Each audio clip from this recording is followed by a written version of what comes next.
බරණැස ඉසිපතන. එතන වචනයක් කියවුණා ඉසිපතන. හාමුදුරුවෝ විස්තර කරා. හිමාලයේ කන්දේ ඉන්න ඍෂිවරු මොනවා කරපු අයද සිත දියුණු කරගත්තා. ඒ සිත දියුණු කරගත්ත පිරිසක් ඒ වෙනකොට හිටියා. සත්‍ය ගවේෂණය කරන පිරිසක් හිටියා. හැබැයි හැමෝම නෙවෙයි.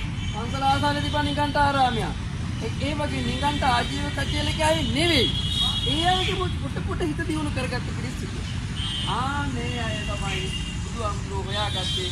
ඒ වෙනකොට බුදුහාමුදුරුවෝ සමතේ දියුණු කරගත්ත පිරිසක් යම් ප්‍රමාණයකට දියුණු කරගත්ත පිරිසක් හිටියා.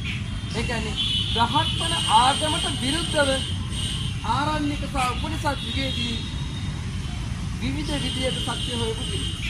ඒකෙදී දුකෙන් දුක කලවර කරන්න පුළුවන්, සැපෙන් දුක කලවර කරන්න පුළුවන් කියන අපි අර පුංචි කාලේ ඉගෙනගත්ත දේවල් ඔන්න මතක් වෙන අවස්ථාව.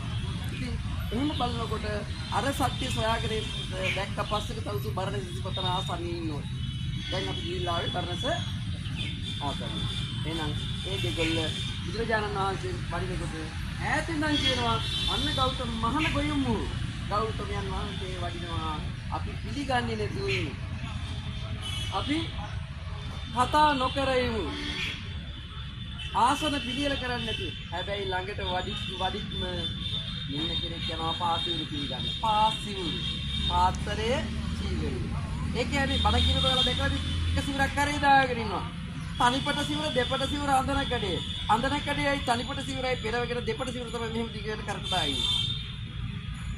ඒක තමයි දෙපට සිවුර. තුන් සිවුරෙන් දෙපට සිවුර. ඊළඟ අතේ පාත. මේ සමහර වෙලාවට කරේ දාගෙන සමහරකට අතේ නමල තියාගෙන. ඉතින් පාසිවුර පිළිගමු. පාසිවුර පිළිගමු. මොනවද පිළිගන්නේ නැතිව කියලා මගට යනකොට අන්න එක්කෙනෙක් කියනවා පාසිවුර පිළිගන්න. එක්කෙනෙක් පාදෝවණය කරන පාපිස දාන්න. ආසනය පිළියෙල කරන්න. වන්දනා කරන්න. මේ ඉන්නකොට ඔන්න ඔය සම්ප්‍රදාය අපට